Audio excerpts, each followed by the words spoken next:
Først så visste jeg ikke at det var det vi går. Først så trodde jeg det var Gud. Jeg pleier ikke å huske det jeg drømmer, men dette her husker jeg veldig detaljert. Sitter liksom i kroppen. Men du opptatt av David Bowie? Nei, det er jo ikke det hele tatt. Hvem var det han så på deg sånn? Jeg tror han så på meg som om jeg var en dame. Men synes du han høres annerledes ut, eller? Kanskje litt lysere? Og så var det et eller annet med stemmen min. Ja, du er litt hes, eller?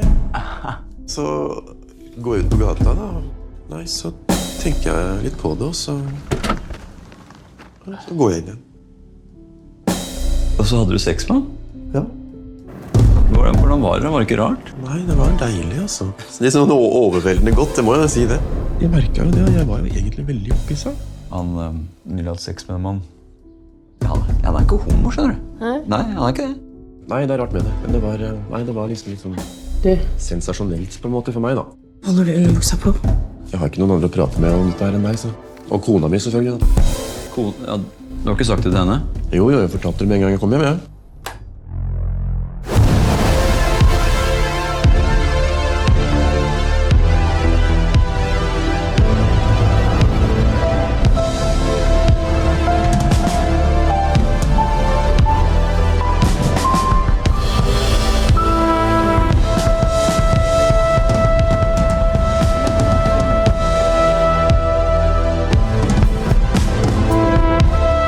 Vi er jo aldri så nær hverandre som når vi har sex.